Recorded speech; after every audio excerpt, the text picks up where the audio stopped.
오늘 저희는 창세기 49장 5절에서 7절, 야곱이 임종 직전에 아들 시므온과 레위에게 남긴 말인데요.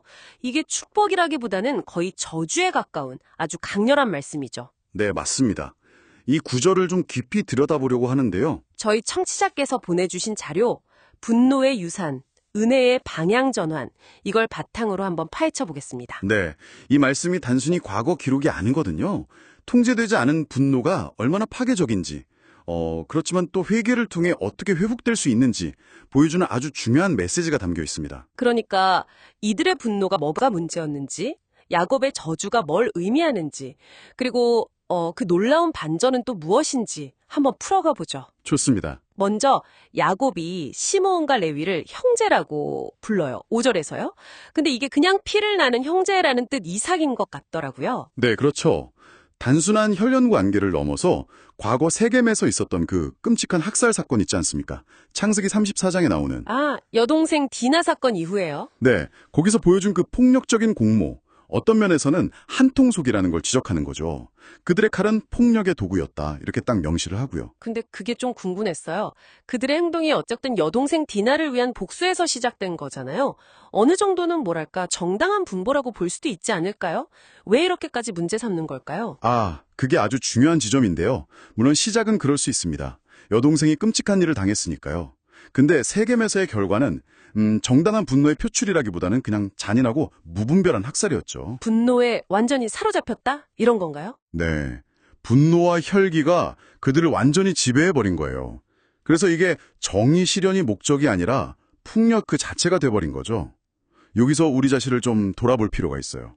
어떤 점을요? 혹시 내가 정의나 원칙, 혹은 자녀 훈육 같은 걸 내세우면서 사실은 그 안에 제어되지 않는 내 개인적인 분노나 어떤 상처 입은 감정을 막 터트린 적은 없는지 한번 생각해 볼 문제죠. 야곱의 반응이 그래서 정말 단호했던 거군요. 6절에 내 호나 그들의 모의에 상관하지 말지어다. 내 영광아 그들의 집회에 참여하지 말지어다. 와, 이건 정말 네, 강력한 분리 선언이죠. 자기 아들들의 계획인데 거기서 자신뿐 아니라 하나님의 영광까지 분리시키고 있어요. 아버지로서 어떻게 이렇게까지 선을 그을 수 있었을까요? 그만큼 그들의 행동이 잘못되었다고 본 거죠. 이건 분노가 주도하는 계획이나 공동체에는 하나님의 영광이 함께할 수 없다는 걸 보여주는 겁니다. 분노로 뭉친 곳에는 하나님이 함께 하시기 어렵다. 네, 아무리 겉으로 그럴듯한 명분이 있어 보여도 분노와 폭력으로 얼룩진 모임은 하나님의 뜻과는 거리가 멀다는 거죠. 그 뒷구절 보면 그들이 그 분노대로 사람을 죽이고 그들의 혈기대로 소의 발목 힘줄을 끊었음이로다라고 하잖아요. 네. 통제되지 않은 감정이 결국에는 생명까지 해치는 이런 파괴적인 결과로 이어진다는 걸 여실히 보여주는 대목입니다. 그래서 결국 야곱은 그들을 저주하죠. 7절에서 내가 그들을 야곱 중에서 나누며 이스라엘 중에서 흩트리로다. 실제로 역사를 보면 이게 이루어지잖아요. 네, 그렇습니다.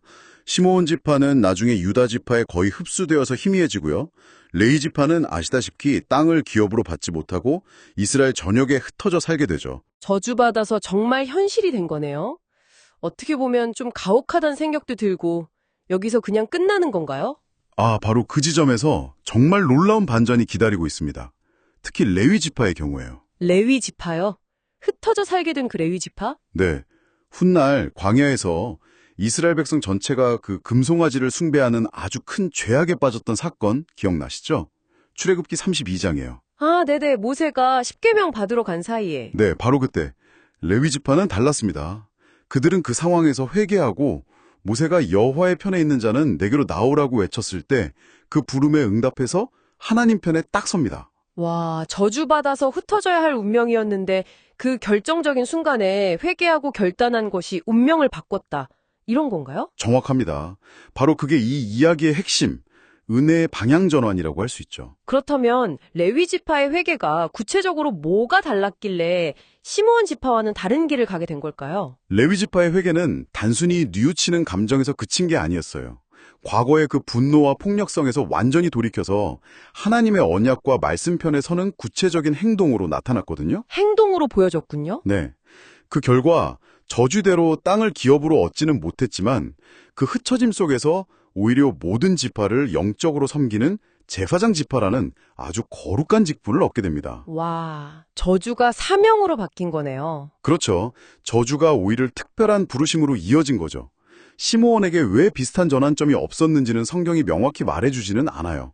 하지만 레위 지파의 회개가 얼마나 결정적이었는지는 분명히 보여주고 있습니다. 흥미로운 주점인데요. 그러니까 분노의 유산이라는 게 대물림 될 수도 있지만 회개를 통해서 그 고리를 끊고 완전히 다른 미래, 그러니까 은혜의 길로 나아갈 수도 있다는 거네요. 그렇습니다.